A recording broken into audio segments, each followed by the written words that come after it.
بسم الله الرحمن الرحيم. السلام عليكم ورحمة الله وبركاته. مع حضراتكم أنا الدكتور محمد نجيب عبد الله. أنا أستاذ الأمراض الباطنة في وحدة الأستاذ الدكتور عمرو المليجي، والتخصص بتاعي طبعا هو الهيباتولوجي والجاسترونترولوجي. ولكن طبعا أكيد زملاء حضراتكم اللي قبل كده يعني قالوا لكم أنا عادة في سنة 6 بديكوا الكارديولوجي، وبالتالي أنا كنت اوريدي ابتديت معاكم لغاية بقى لما حصل اللي حصل. طيب احنا المفروض النهارده هناخد فكره عن الاوسكالتيشن، وده يعني يعتبر في الكاردياك اكزامينيشن تقريبا هو اصعب حاجه. طبعا كلنا عارفين قصه الاوسكالتيشن ده ابتدى ازاي، طبعا اللي هي القصه بتاعت ان هو في القرن ال 17 ولا 18 كان مش مسموح ان الاطباء كانوا الاطباء قبل كده كانوا بيحطوا ودنهم على الصدر بتاع العيان او العيانه، فطبعا كان مش مسموح ان هم يعني يلمسوا جسم النبيلات او الاميرات او يعني الناس اللي هم بالشكل ده. فطبعا كان في دكتور مشهور جدا اللي هو طبعا لينيك، اللي هو لقى حته ورقه كده قام مطبقها عاملها على شكل عامل زي الكون، عامل زي القرطاس، وفوجئ ان هو لما حطه على صدر البنت اللي كانت عيانه ان هو سمع صدرها وسمع قلبها بطريقه احسن من لما كان هم متعودين ان هم يسمعوها. وده من ساعتها اتعمل البينار ستيثوسكوب. وحتى لو انتوا حضراتكم اللي فاكرين لو عديتوا على راوند النساء انه ما زال البينار ده اللي هو الشكل البدائي جدا جدا بتاع السماعه، ما زال هو اللي بيستخدم الى الان في يعني سماع الفيتال هارت ساوندز. احنا بقى مع الوقت حصل تطور للكلام ده، وطبعا السماعه اللي بالشكل ده ما بقتش طبعا ابروبريت، وحصل تطور بعد كده للسماعه، تمام، بحيث ان هي بقت بالشكل الحالي. تمام، الشكل الحالي اللي هو عندنا فيه اير بيسز اللي هي بتتحط في ودنا. ودي اول تريكه احب اقولها لحضراتكم، ان ناس كتيره جدا لو بصت على السماعه بتاعتها هتلاقي ان السماعه بتاعتها معوجه، يعني كيرفد، ما هياش ستريت. يعني ايه كيرفد؟ يعني لما تحطها على الترابيزه هتلاقي ان هي ما هياش قاعده على الترابيزه، لا هتلاقيها مش مشاوره لقدام. النقطه بقى والتركه اللي احنا دايما يعني لما نيجي نتفرج على اي عمل فني او كده نتريق عليها، ان احنا بنلاقيهم ان هم لابسين السماعه والاير بيسز بتاعتها مشاوره على ورا، يعني مشاوره على قفاهم. لا، الحقيقه المفترض ان الاير بيسز دي تبقى مشاوره على عينيهم، يعني على قدام، على اساس ان هو ده ايه الدايركشن بتاع الاكسترنال يعني اير والاير كانال. هنلاقي بعد كده ان هو في تو تيوبس طالعين من الاير بيسز دول، وبعدين جويند توجذر ان سنجل تيوب، والتيوب ده منتهي في الاخر بالجزء اللي هو بتاع الاستيتوسكوب. والجزء ده مكون من حاجتين، حاجه اسمها بيل وحاجه اسمها دايفراجم. بيل او كون ده اللي هو الشكل القرطاس العادي خالص، اللي هي الحته اللي بتبقى الكبيره التخينه الغويطه، تمام. والجزء الثاني الجزء اللي هو بيبقى فلات وبيبقى القطر بتاعه قطر اكبر، وده طبعا شكل السماعه اللي حضراتكم عارفينه، وطبعا باين فيه الكون او البيل والديافراج والايربيس. هو ده الشكل بتاع السماعه بتاعتنا. طبعا بعض من حضراتكم ربما يكون شاف اشكال مختلفه شويه من السماعات، زي ان مثلا ممكن في سماعات بتكون واصله لغايه الاخر بخرطومين، مفيش مشكله، كل الكلام ده ما فيهوش اي مشكله.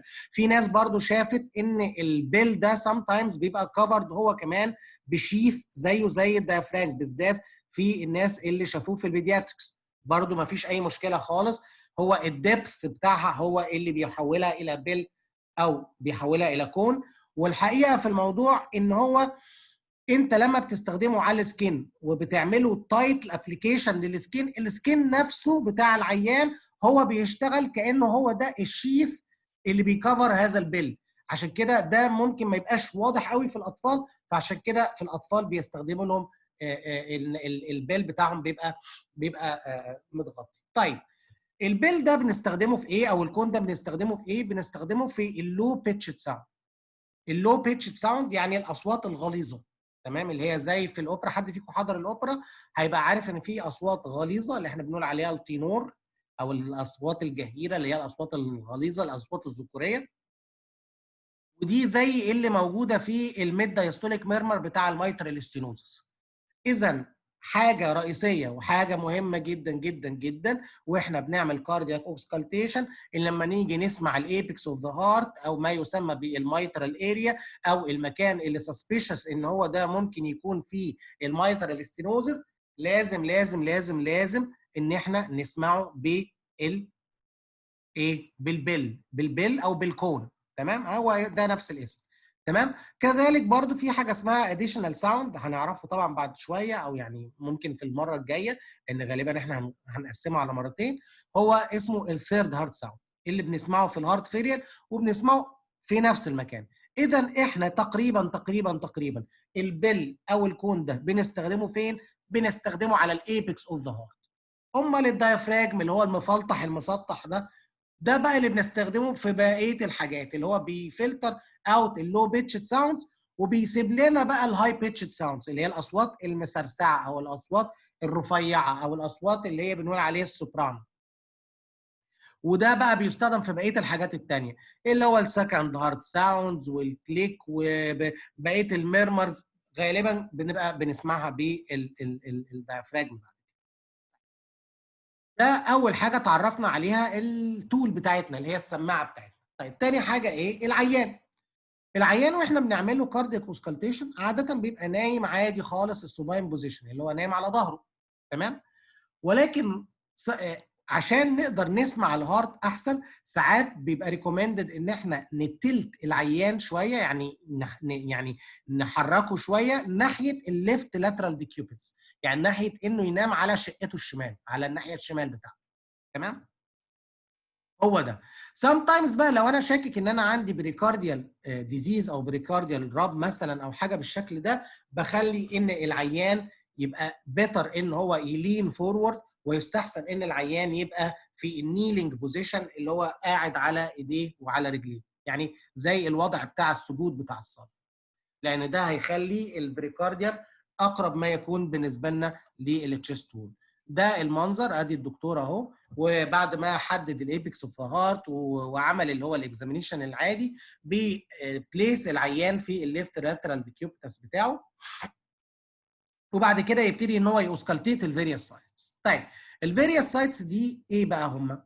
اول اريا فيهم اسمها الميترال اريا، ودي اهم اريا. الميترال اريا دي ايه بقى يعني اهميتها ان هو ده اللي بنسمع فيها الميترال فالف، فبنسمع فيها اذا كان في ميترال ستينوزس، لان الميترال ستينوزس ده بنسبه 99% بيبقى معناه ان احنا بنتكلم على عيان عنده روماتيك هارت ديزيز. فاذا اهميه ان احنا نسمع الميترال اريا، اهميه ان احنا نديتكت ان في ميترال ستينوزس على الميترال اريا، انك انت وصلت لتشخيص بنسبه 99%، وده مش موجود في اي حاجه في الطب، فمعناه ان دي حاجه يعني اولموست باثوجنومونيك، حاجه تقريبا بتدل على طول ان انا عندي روماتيك هارت ديزيز. الميترال اريا دي هي نفسها الاناتوميكال اريا بتاعه الايبكس، يعني الاناتوميكال اريا بتاعت الايبكس اللي احنا بنشوفها سواء بالانسبكشن او سواء بالبالبيشن، اللي هي هاو تو يعني لوكيت الايبكس، هي الايبكس دي هي الميترال اريا. طيب عشان يبقى عملنا كومبليت اوسكالتيشن للميترال اريا، لازم نبقى عارفين ان الميترال اريا ليها جناحين، يعني ليها لسه جزئين، لا يكتمل سماع الميترال اريا الا بالسماع ليهم. ليه بقى؟ لان طبعا حضراتكم عارفين ان الميترال فالف ده مكون من 2 كاسبس. من الممكن ان بعض الديزيزز تصيب 1 كاسب بعيدا عن الثاني، وده ساعتها هيخلي الدايركشن بتاع الفلو بتاع البلد هيختلف ما بين الحاله دي وما بين الحاله دي. اذا عشان اقدر ان انا اكمل اوسكالتيشن بتاع الميترال فالف، لازم اسمع الاكزيلا، لان لو انا عندي ميترال ريجيرج معناه ان الدم هيرجع عكس الاتجاه من الفنتريكل للاتريم ديورنج السيستول، هسمع غالبا الميرمر ده كويس على الايبكس، ولكن هسمع انه مكمل معايا بنفس الكاركتر بتاع الميرمر، بنفس الصوت بتاع الميرمر، بنفس الشكل الميرمر، بنفس كل حاجه بتاعت الميرمر في اتجاه سريان الميرمر اللي هو ناحيه الاكزيلا. الاكزيلا دي اللي هي الدايركشن بتاع ايه؟ اللي هي الدايركشن بتاع الاتريوم، بتاع الليفت اتريوم. فاذا مهم جدا جدا ان انا بعد ما اسمع الميترال اريا واحط السماعه على الميترال اريا ان انا اتحرك بالسماعه اوصل بيها للاكزيلا. امال ايه المكان الثاني؟ المكان الثاني اسمه the inside of the apex. يعني ايه the inside of the apex؟ يعني المفترض ان في مسافه ما بين الايبكس وما بين الميد لاين. المسافه اللي ما بين الايبكس وما بين الميد لاين دي اللي هي مفترض احنا تقريبا بنتكلم في الفيفث انتركوستال سبيس. واذا قلنا مثلا ان الايبكس اوف ذا هارت النورمال بتاعه انه هيبقى مكانه في الميد كلافيكولار لاين تقاطعه مع الفيفث انتركوستال سبيس، يبقى معناها ان المسافه دي اللي هي حوالي 3 او 4 صوابع ما بين الايبكس بتاع الهارت وما بين الميد لاين. المساحه دي اسمها the inside of the apex. the inside of the apex اللي هو في الفيفث انتركوستال سبيس متجهين ناحيه الميدل لاين. امال الميدل لاين نفسه ده ايه؟ لما نيجي اللي هو اللور بارت اوف ذا ستيرنم، لا دي اريا ثانيه خالص اللي هي اسمها ترايكاسبيد اريا، اللي هي الاريا اللي بعد كده هنتكلم عنها. طيب لو انتوا برضو حضراتكم فاكرين ان في الانسبكشن والبالبيشن كان عندنا حاجه اسمها اورتيك اريا وحته اسمها pulmonary اريا. الاورتيك اريا اللي هي في السكند رايت سبيس باراسترنال، والبولمونري اريا اللي هي الليفت سكند سبيس باراسترنال. وكنا لو حضراتكم فاكرين ان احنا كنا بنجمع البولمونري والاورتيك اريا مع بعض وكنا بنسميهم اسم دلع كده، بنسميه اسمه ايه؟ البيز اوف ذا هارت. تمام؟ فاذا الرايت سكند سبيس وده اسمه الفيرست اورتيك اريا لان ده الابرايز بتاع الاورطه، لان لسه هنسمع سكند اورتيك اريا اللي هي في الليفت ثيرد سبيس، وده مش تراديشنال ان احنا نسمع فيه ولكن ممكن نسمع فيه في بعض الاحيان.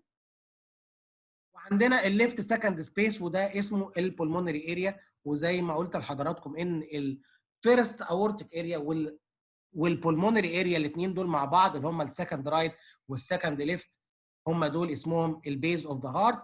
اللور بارت اوف ذا ستيرنم ده اسمه الترايكاسبيد اريا. ولا ننسى ابدا ابدا ابدا ان احنا عندنا في الليفت لاترال ستيرنال بوردر، يعني اللي هي المسافه اللي ما بين مثلا الميترال اللي هو موجود في الفيفث سبيس وما بين البولمونري اللي هو في السكند سبيس، يعني ثيرد اند فورث سبيس باراسترنال. الاثنين سبيسز دول اسمهم ليفت لاترال ستيرنال بوردر. ده مكان مهم جدا جدا عشان اسمع one of the congenital anomalies اللي بتعمل لنا ميرمر. الميرمر ده بتاع الفنتريكولار سيبتال ديفكت او الفي اس دي. وزي ما انا قلت لحضراتكم ان الرايت سكند سبيس اللي هو الفيرست اورتيك اريا والليفت سكند سبيس اللي هو البولمونري اريا اسمها البيز اوف ذا هارت. عشان نتقن الاوسكالتيشن لازم يكون عندنا قدرة على التركيز. عشان كده a good doctor has sensitive ears، يعني قادر بودنه كده انه يميز الناس.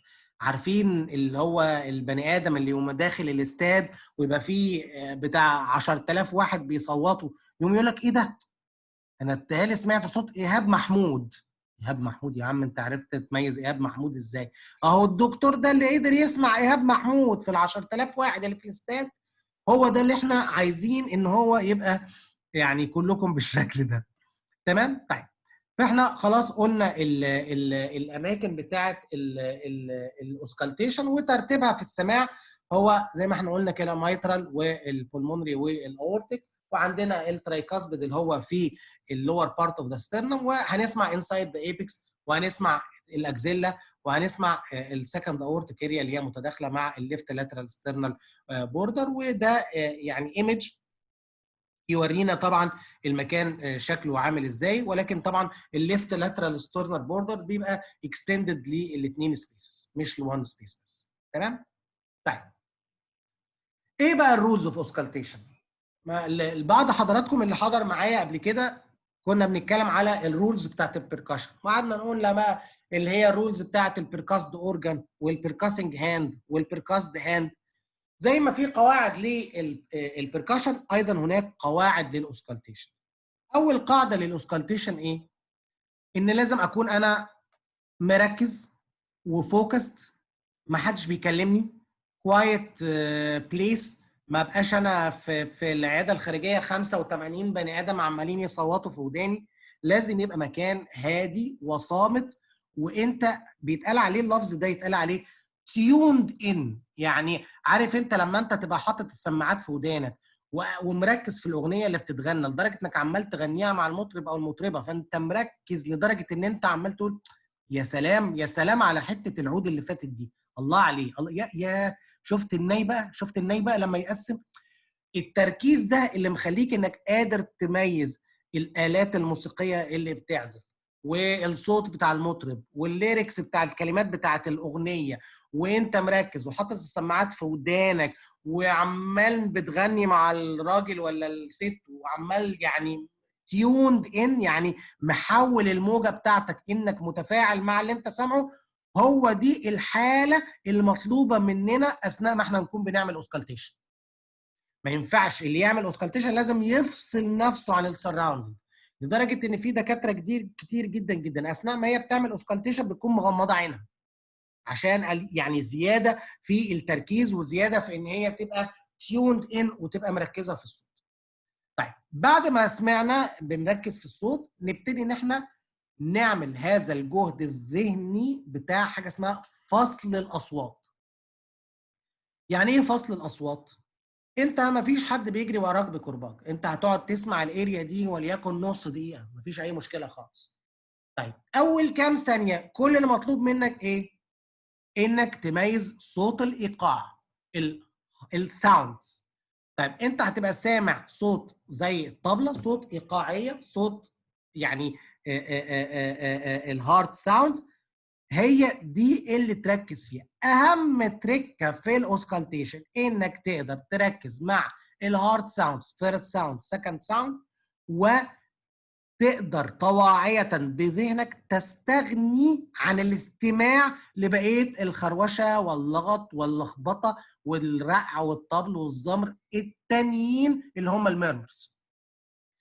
لو انت ما قدرتش تعمل الحركه دي ومن اول ما حطيت السماعه ركزت انك تشخص المرمر، يبقى مش هتعرف تاسكالتيت.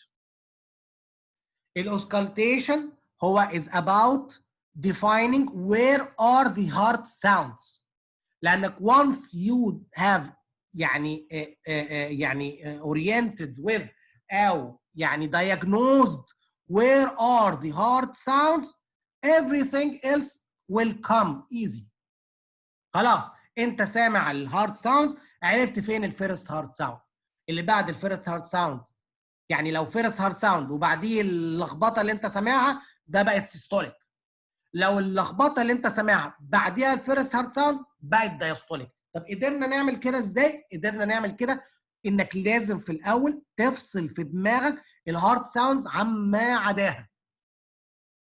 فيرست ساوند، سكند ساوند، هو ده اللي انت تركز فيه. بعدين بقى تبتدي بقى تشوف الميرمرز، كل ميرمر، وتشوف لو الميرمر في المكان ده هيروح فين عشان تتتبعه، عشان تتاكد فعلا انه موجود ولا لا. تمام. في الليفت سايدد ميرمرز احسن ان انا اسمعهم في الليفت لاترال بوزيشن، وفي الرايت سايدد ميرمر احسن ان انا اسمعهم مع الانسبيريشن. يعني اخلي العيان ياخد نفس جامد اثناء ما هو بياخد النفس، وزودت الفينس ريتيرن كده، اقدر ان انا اسمع الرايت سايدد هارت ساوندز اكتر. يعني ايه ليفت سايدد ويعني ايه رايت سايدد؟ يعني لو انا بسمع ميرمر بتاع المايترال على المايترال، هخلي العيان على الليفت لاترال ديكيوبس. لو عايز اسمع على الترايكاسبيد، يبقى هخلي العيان يعني ياخد نفس. في ناس قالت طب انا هعمل تايمنج ازاي؟ يعني اوكي انا سمعت صوتين تك تك، واحد فيهم فيرست ساوند الثاني سكند ساوند، هميزهم ازاي؟ يعني التك الاولانيه دي هي الفيرست ساوند ولا التك الثانيه هي الفيرست هارد ساوند؟ لا، دايما بنعمل تايمنج مع الكاروتيد. يعني ايه بنعمل تايمنج مع الكاروتيد؟ او لو انت بتسمع اريا ثانيه غير الايبكس، اعمل تايمنج مع الايبكس. ساعه لما الايبكس بتاعك يخبط يبقى ده الفيرست ساوند. ساعه لما تسمع، لما ايدك تخبط مع الكاروتيد بالسيشن، هو ده الفيرست هارت ساوند. اذا الصوت اللي انا هسمعه وانا بحس البالسيشن اللي في الكاروتيد هو ده الفيرست هارت ساوند. الساوند اللي مش هسمعه، او سوري اللي هسمعه مش مع الخبطه بتاعه البلس في ايدي، هو دي السكند هارت ساوند. اذا التايمنج زي ما احنا طول عمرنا متعودين بنعمله مع الكاروتيد. بنعمله مع الكاروتيد ازاي؟ انت هنحط ايدنا على الكاروتيد بالسيشنز، نحسها خلاص احنا بقينا حاسين الكاروتيد كويس وقادرين نعد منها البلس، والبلس بقينا متابعينه بايدينا كويس خالص خالص. نحط السماعه بقى. بعد ما نحط السماعه نبتدي نركز مين الصوت اللي بسمعه لما ايدي بتتخبط، مين الصوت اللي بسمعه لما ايدي بتتخبط، مين الصوت اللي بسمعه لما ايدي بتتخبط، مين الصوت اللي بسمعه لما ايدي بتتخبط. لا ده هو مش النت عامل مشكله، لا هو انا بكرر الكلام تاني عشان بس ما تفكروش انا يعني ان النت عندكم حصل فيه مشكله، لا. لان اصلا هو احنا كفايه نطلع بالكلمتين دول يعني لو طلعنا بالكلمتين دول وقدرنا نطبقهم فعلا في العيان، انت كده خلصت نص الاوسكالتيشن. لو انت قدرت تحدد فين الفيرست هارت ساوند وانت بتسمع بالسماعه، يعني ده 50% كده من الحصه بتاعت النهارده. تمام؟ السيستوليك ميرمرز اللي على البيز قاعده يعني بيبقوا يا ايجكشن يا بان سيستوليك. سيبنا من دي، هنرجع للقواعد دي تاني في الاخر. تمام؟ اذا القواعد اللي احنا عايزين نتكلم فيها دلوقتي هو ان لازم نبقى هاديين، الدنيا ساكته، الدنيا صامته. هنسمع الساوندز الاول، مش هنركز مع الميرمرز خالص. هنعمل تايمنج مع الكاروتيد عشان اسمع الناحيه الشمال احسن، اجيب العيان ليفت لاترال بوزيشن، اسمع الناحيه اليمين احسن، اخلي العيان ياخد نفس، واوسكالتيت الارياز اللي انا لسه قايلهم من دقيقه واحده. تمام؟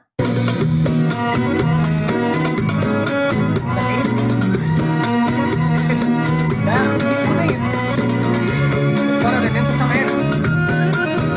لو انتوا مش سامعين الاغنيه يا ريت حد يقول لي مش سامع. نطلع ايه؟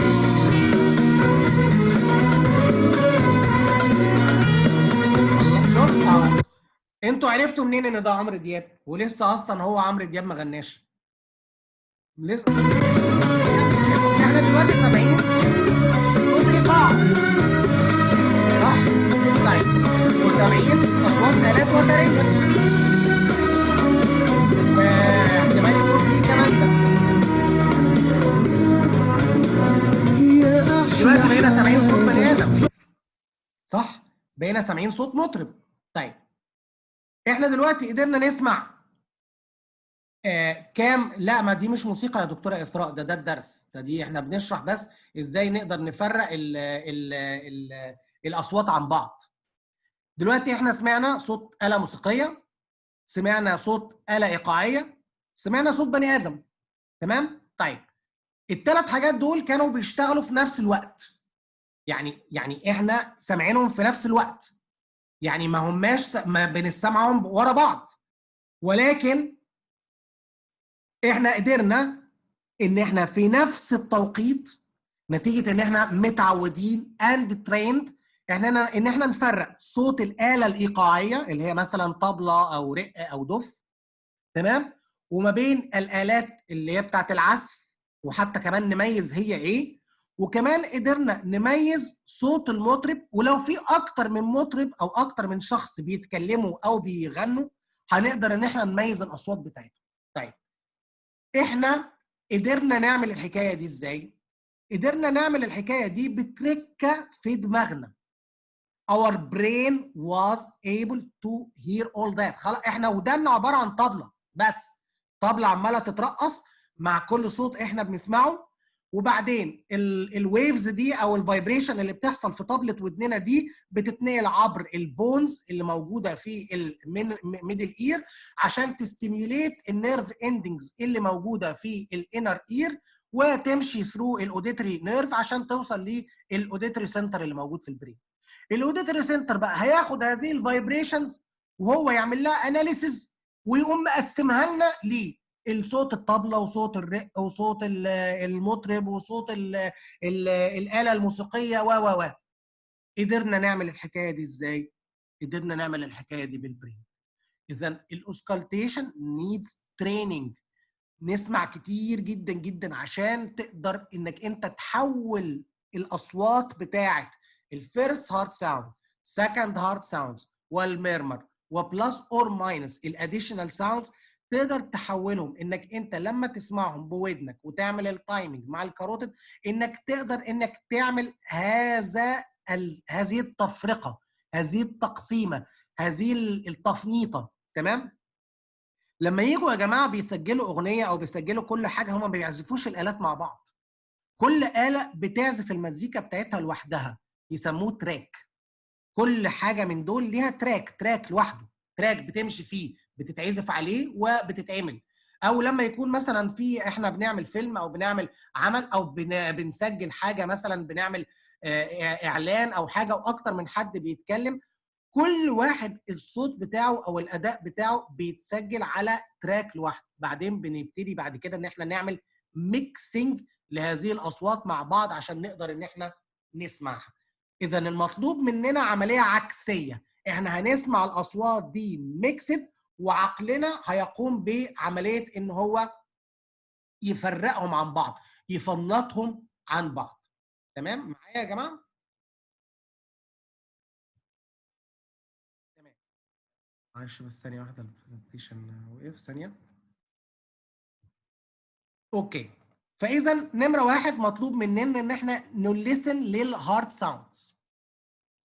الفيرست هارت ساوند بيتقال انه صوته زي sounds like the word لب. عشان لب لب لب لب لب لب لب لب، ده الصوت بتاع الفيرست هارت ساوند، وهو ده اذان ببدايه السيستول. او ما هو بدايه السيستول ده يعني ايه؟ يعني الاند اوف دايستول. تمام. طيب مين اللي بيعمل الفيرست هارت ساوند؟ اللي بيعمل الفيرست هارت ساوند هو الكلوجر بتاع الميترال والترايكاسبيد، بعد ما خلاص البلاد نزل من الاتريوم للفنتريكل، عمل فنتريكولار فيلينج ديورنج الدايستول، وخلاص شطبنا، هنطلق الصاروخ بتاع السيستول اللي هو بتاع الكاردياك اوتبوت بقوه وبدفع شديد جدا جدا عشان نوصل الدم لكل الاعضاء والانسجه بتاعت الجسم.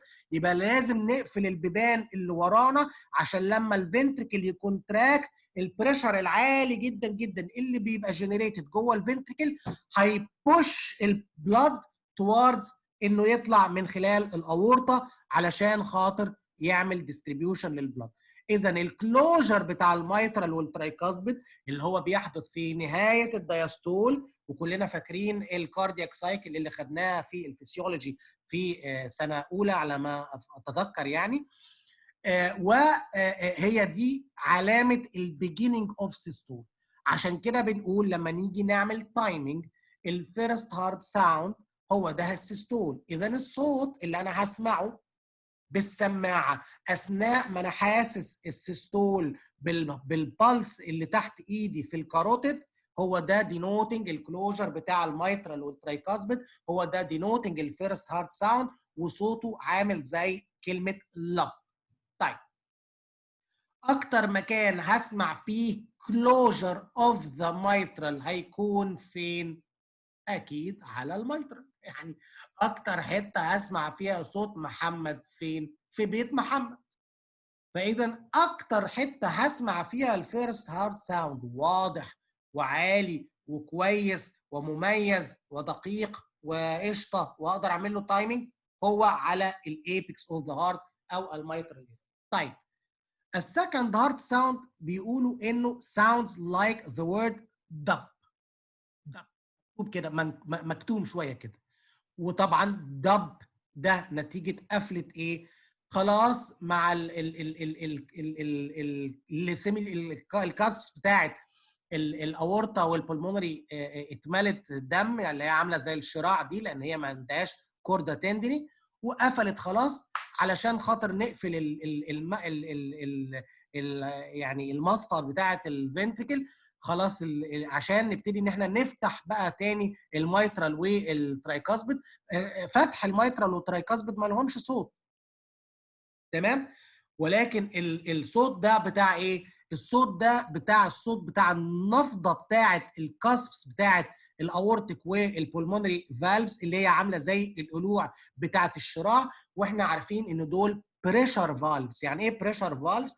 يعني عامله زي الكيس بتاع الكونغر اللي هو الكونجرو، بيتملي بالبلاد مع البريشر العالي، فكل ما كان البريشر اعلى كل ما الكاسبس دي اتنفخت بالبلاد زي القلاع او الشراع بتاع السفينه بشكل قوي. احنا لما بنسمع صوت الريح وهي بتملى القلاع بتاع السفينه بيبقى فيه صوت طقه كده، اللي هي كأن الصوت بتاعه النفضه بتاعه القماش لما اتملت بالهواء. هذا الصوت بتاع السكند بتاع الكلوجر بتاع البولمونري والاورتيك هو ده اللي بيعمل السكند هارت ساوند، والساوند بتاعه عامل زي صوت دب. اذا الفيرست ساوند والسكند ساوند صوتهم ورا بعض عامل ازاي؟ لبضب لبضب لب لبضب لبضب لبضب لبضب. هو الصوت ده، الصوت بتاع اللبضب كده، ده فيرست ساوند سكند ساوند. اذا غير التايمنج الكاركتر بتاع الساوند هو زي ما احنا قلنا كده، الصوت بسمعه عامل شبه كلمه لب فيرست ساوند، والسكند هارت ساوند شبه كلمه دب. طيب نركز بقى في الصوت اللي احنا سامعينه دلوقتي. في ساوند دلوقتي شغال، كليب ساوند شغال، في حد مش سامعه؟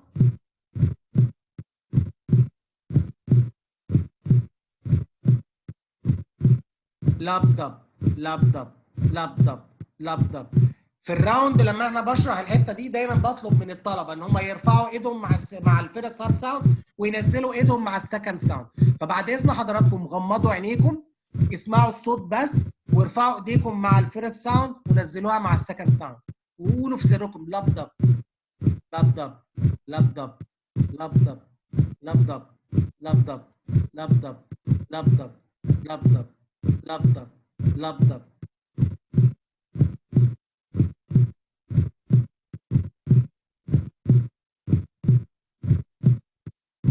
تمام؟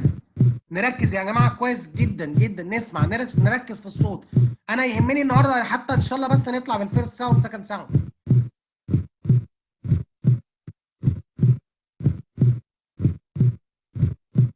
لبدب لبدب لبدب. خلاص اوكي.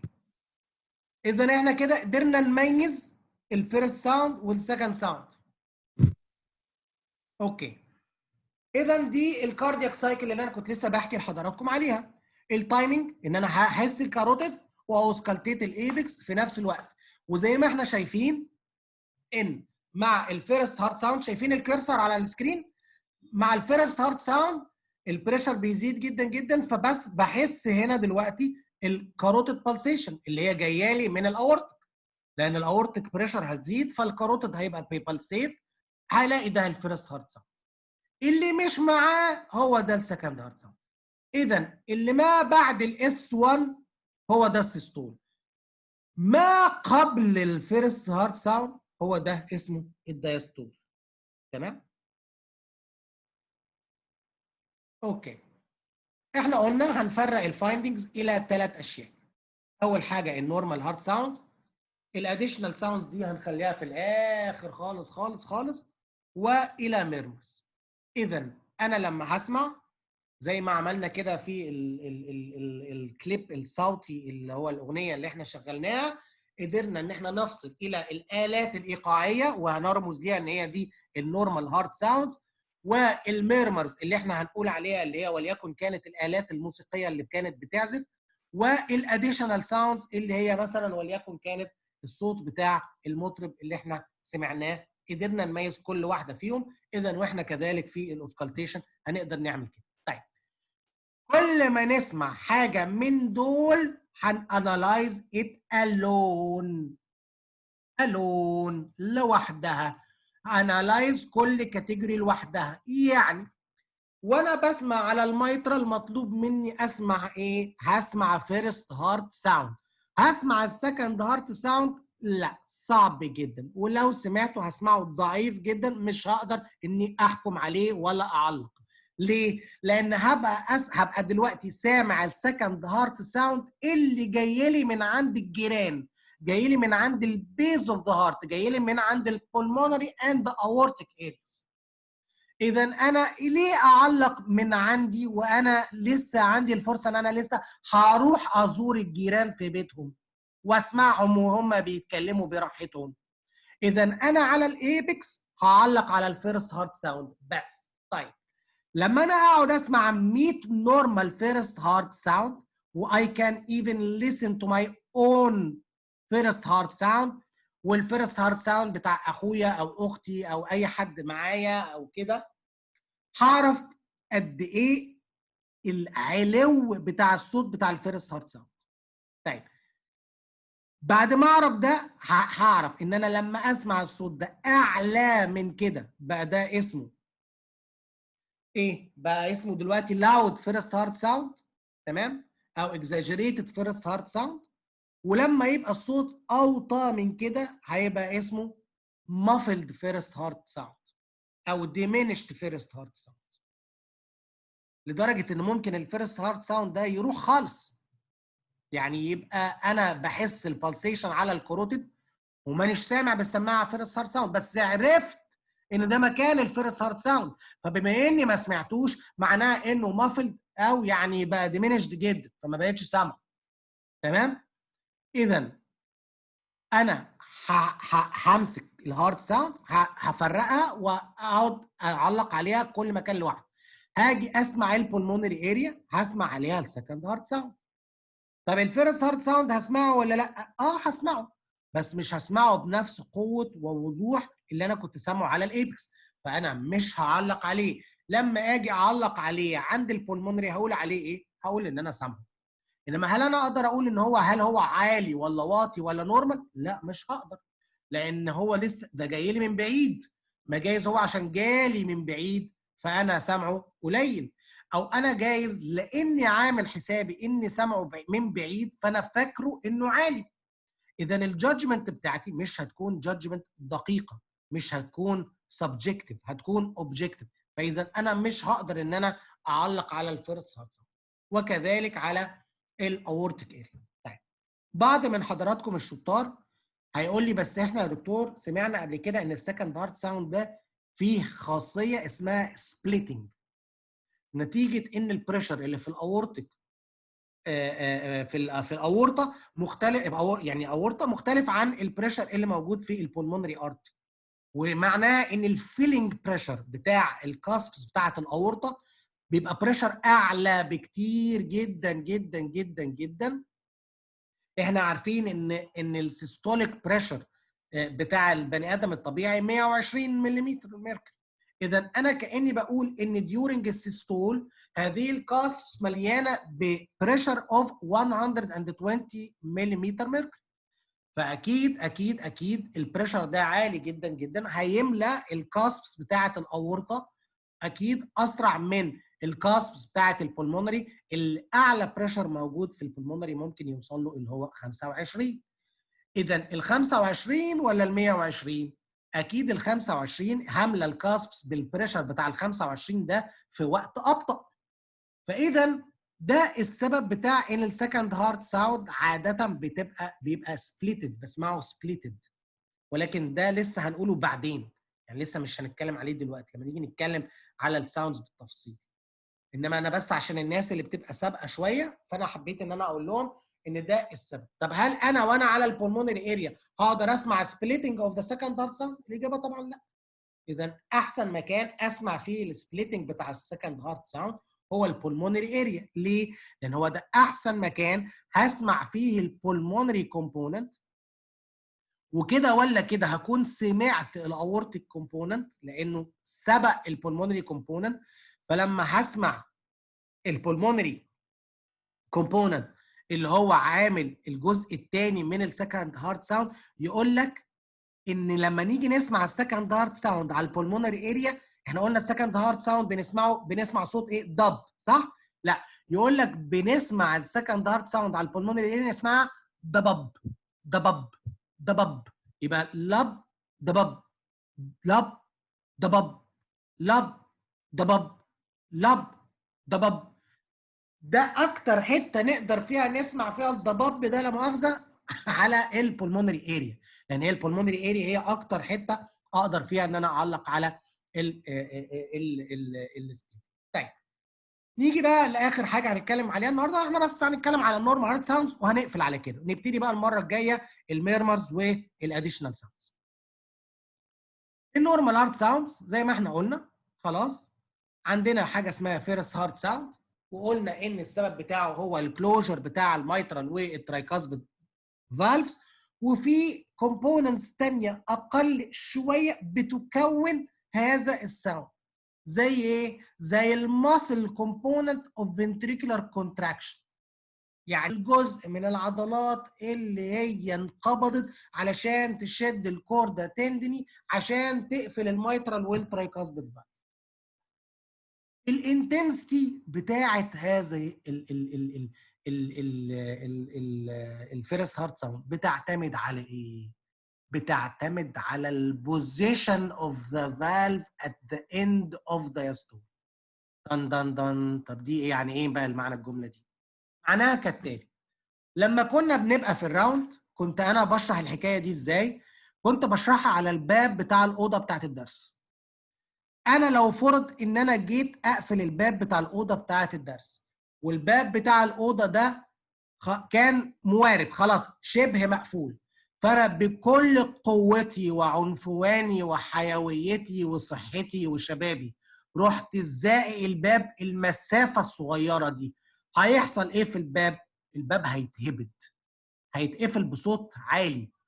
غير لما يكون الفالف سوري الباب مفتوح على اخره خالص خالص او مهوي، يعني مش بيقفل على الباب تايت، لا مهوي، يعني في مسافه ما بينه وما بين الحز الخشب اللي داير ما يدور الباب.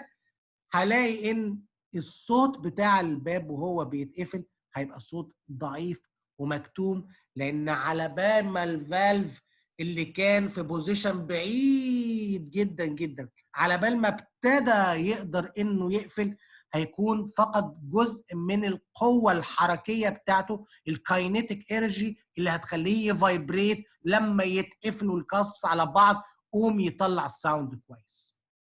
اذا الانتنسيتي معتمده على البوزيشن. اذا كل ما كان الفالف في بوزيشن اقرب للكلوجر اللي هو بنقول عليه لو بوزيشن، كل ما كان الكلوجر بتاعه له وقع صوت اعلى. وده مهم جدا جدا بعد كده ليتر اون لما نيجي نتكلم على حاجه زي الميترال ستينوزس. لما نيجي اقول ليه الفيرست هارت ساوند عالي في الميترال ستينوزس، يبقى بسبب انه الفالف عشان ضيق فهو اوريدي الكاسبس مقربه من بعض، فلما بتقفل بالبريشر بتاع اللي حصل اللي هو الشد بتاع الكورد تندري والشد بتاع الماسلز بتاعه الفنتركل بيخلي الفالف يقفل بصوت عالي. غير لما يكون في عندي البوزيشن هاي بوزيشن او مش فولي كوابتد على بعض، مش بيقفلوا على بعض كويس زي حالات الميترال ريجيرج، ساعتها هلاقي ان الفيرست هارت ساوند عندي هيبقى قليل. او في حالات البراديكارديا، لان البراديكارديا هنقعد نملى نملى نملى نملى ببطء شديد جدا جدا جدا جدا جدا الفنتركل، فهيخلي ان الفالفز تبقى فلوتنج وجايه من بعيد تتهدى تتمخطر علشان تروح تقفل شايفين انا بقولها ازاي؟ فاذا مع هذا السلونس اللي بيحصل هيخلي البوزيشن بتاع الميترال والترايكاسبيد طبعا هاي بوزيشن، فهيخلي الفيرست هارت ساوند صوته واطي. تمام؟ اذا لما يبقى عندي ميترال ريجيرج او ترايكاسبيد ريجيرج او يبقى عندي براديكارديا، او لو العضله اللي هي بتشد الخيوط اللي هي الكوردا تندني والبركنجي ماسلز لما يشد وهو يكون اصلا ضعيف نتيجه مايوكاردايتس او كارديوميوباثي، مش هيشد اللجام، مش هيشد الخيوط بتاعه الفالف بشكل كويس، قوم يقفلها عدل. فاذا هي دي السيتويشنز اللي هلاقي فيها ان الفيرست هارت ساوند عندي قليل، ان يبقى عندي مايترال ريجيرج او ترايكاسبيد ريجيرج نتيجه ان الفالف مش هيقفل للاخر اصلا، نتيجه البراديكارديا او اللونج بي ار انترفال، الفيرست ديجري هارت بلوك، نتيجه انه هياخد وقت طويل في الفيلنج فهيبقى مش بيقفل بسرعه وقوه، والمايوكاردايتس والكارديوميوباثي، لان دول هيضعفوا الماسلز اللي هتشد علينا في القصه بتاعت قفل المايترال فالف. اذا ده الفيرست هارت ساوند. نسمع الفيرست هارت ساوند. لب دب لب دب لب دب لب لب لب. اللب ده هو ده الفيرست ساوند.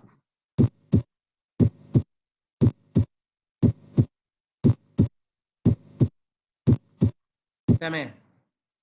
طيب اما بقى السكند هارت ساوند ده closure of the aorta الاول then the pulmonary. ليه؟ لان دي بريشر فالفز، دي بتديبند على البريشر، اذا الانتنسيتي بتعتمد هنا على البريشر. هناك كانت الانتنسيتي معتمده على البوزيشن، هنا الانتنسيتي معتمده على البريشر. اذا كل ما البريشر اللي موجود جوه الارتري اعلى، كل ما هذا الفالف قفل اسرع وبصوت اعلى واقوى. تاني، كل ما كان البريشر اللي زي بالظبط الريح وقلوع السفن، كل ما كانت الريح قويه واشد، كل ما المركب القلوع بتاعتها هتتنفخ هواء اسرع واقوى وصوتها هيبقى اعلى والمركب هتمشي اسرع. اذا كذلك نفس القصه، نتيجه ان هم they are pressure valves هيتملوا اسرع، هيبقى صوتهم اعلى واقوى كل ما زاد البريشر اللي موجود جوه هذا الارتري. لذلك البولمونري هايبرتنشن، يعني بريشر عالي جوه البولمونري ارتري، هيعلي السكند هارت ساوند اساسا على البولمونري اريا. والسيستميك هايبرتنشن، يعني البريشر عالي جوه الاورطه، هيعلي السكند هارت ساوند وهسمعه اكتر عالي على الاورتيك اريا. طيب امتى بقى يوطى؟ شفتوا عكس الميترال. الميترال لما كان فيه ستينوزس او الترايكاسبيد لما كان فيه ستينوزس كان الفيرست هارت ساوند هنا عالي.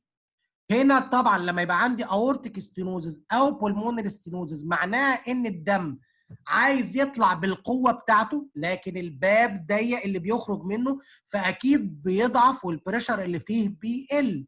فاكيد البريشر اللي طالع بتاع البلد من هارت الاورتيك فالف بتاعه ستينوز، اكيد البريشر اوف ذيس بلد انسايد ذا اورتا هيبقى قليل. اذا البريشر اللي هيقفل الاورتيك فالف هيبقى قليل، اذا السكند هارت ساوند هيبقى قليل. طيب في بعض الحالات اللي فيها very severe aortic stenosis او عندهم pulmonary hypertension جامد جدا جدا جدا، او عندهم الفالوت تترالوجي، كل دي حالات يعني السيفير اورتيك ستينوزز هتقلل جدا جدا جدا البريشر بتاع الاورطه، فهتاخر الكلوجر بتاع الاورطه لدرجه انه هيقفل مع البولمونري، او البولمونري هايبرتنشن يبقى عالي جدا جدا جدا لدرجه ان البريشر جوه البولمونري يبقى تقريبا زي البريشر جوه الاورطه، فالبولمونري يسبق ويجي بدري قوي قوي قوي يقوم يقفل مع الاورتيك ستينوز، او هما الاثنين فاتحين بزراميط على بعضيهم زي الفالوت ترايولوجي، فدول هيبقى معاهم حاجه اسمها سنجل سكند هارت ساوند او اسمها سينكرونس كلوجر، يعني الاثنين هيقفلوا مع بعض. طبعا لما هيبقى عندي اترال فابريليشن مش هيبقى عندي سكند هارت ساوند خالص، والسبليتنج احنا قلنا عليه. طيب السبليتنج ده اللي هو اللب ده دب لب ده دب، تمام؟ طيب فده بيستمع احسن على البولمونري اريا. طيب المفترض ليه هو انا بسمعه على البولمونري اريا احسن حاجه؟ قلنا لان البريشر جوه البولمونري اقل من البريشر بتاع الاورطه، فالاورطه هيقفل الاول والبولمونري هيزيد الاول. طيب انا دلوقتي عشان اسمع السبليتنج ده الاحسن ان العيان ياخد نفس ولا ان العيان يخرج النفس؟ ان العيان ياخد نفس. طيب واحد فيكم ذكي شويه هيقول لي طب انا لما هاخد نفس هزود الفينس ريتيرن، يبقى هزود البلاد فلو، يبقى معنى كده ان البريشر هيزيد جوه البلمونري، يبقى هيقفل بسرعه. اقول له لا، لان قصاد الفينس ريتيرن اللي بيزيد اللنج فوليومز بتزيد، الكاباسيتي بتاعت اللنج بتزيد، فالبلمونري بريشر يعني بارادوكسيكالي بيقل لما بناخد ديب انسبيريشن. اذا عشان اسمع السبليتنج احسن يعني اوسع المسافه اللي ما بين الاورطه وما بين البلمونري، يستحسن ان العيان ياخد نفس. هنسمع السكند هارت ساوند وهنركز مع السبليتنج بتاع السكند هارت ساوند اللي هو دبب، اللي هو سوري ددب ددب ددب، نركز معاه لان هو ده هتبقى اخر حاجه احنا هنقولها النهارده.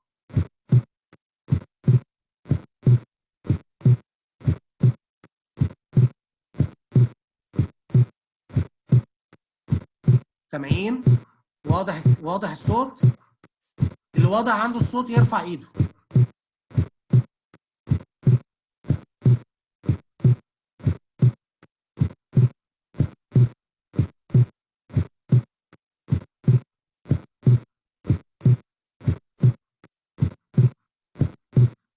نغمض عينينا نركز مع الصوت. تذكروا احنا بنسمع عند البولمونري، فالصوت اللي هنسمعه مفلق لصوتين صغيرين، هو ده السكند هارت ساوند لانه سبليتد ساوند.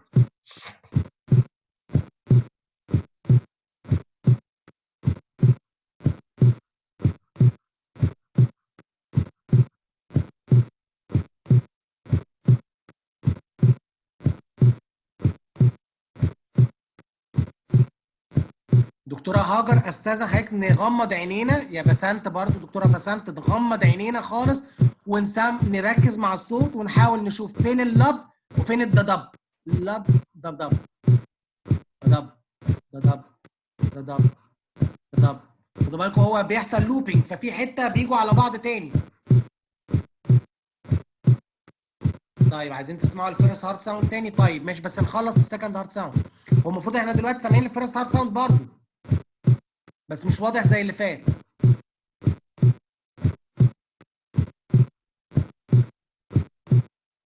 مش واضحه، مش كل السايكلز يا دكتور احمد، بسبب ان هو ده ساوند كليب بيعمل لوبينج، ففي حته يعني بيجوا فيها الاثنين لوبس على بعض، فبتلاقي ان الحته دي مش كأن الصوت اتلخبط، الحته دي كأن الصوت اتلخبط. هو طبعا الساوند كليب ده ثانيتين ولا خلاص، يعني هو ضربتين بس، فنركز فيها. بالظبط، كأن الاس 2 مطوله، صح، بنسمعها كأنها سبليتد، كأنها مفلوقه. انا هسكت عشان تسمعوا. اوكي. اذا هو ده اللي انا كنت لسه بقوله لحضراتكم، الاكسبيريشن والانسبيريشن. بس انا هحاول ارجع للناس اللي طلبت ان هي تسمع الفيرست ساوند تاني.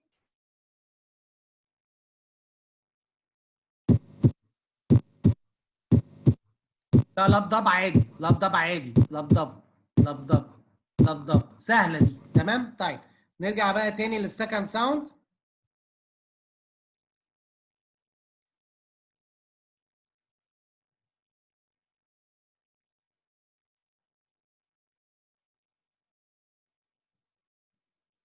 مش عارف هو ايه اللي حصل.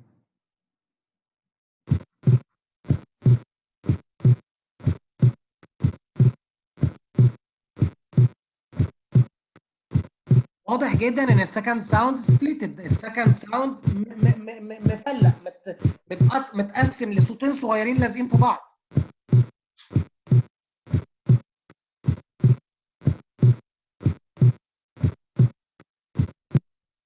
تمام. وده السبليتنج اهو، ادي الفيرس اس 1 واس 2 متقسم لاثنين، وزي ما احنا عارفين ان هو ديورنج الانسبيريشن هيزيد المسافه. الاورتيك طبعا هو اللي لونه احمر، والبلمونري هو طبعا اللي لونه ازرق.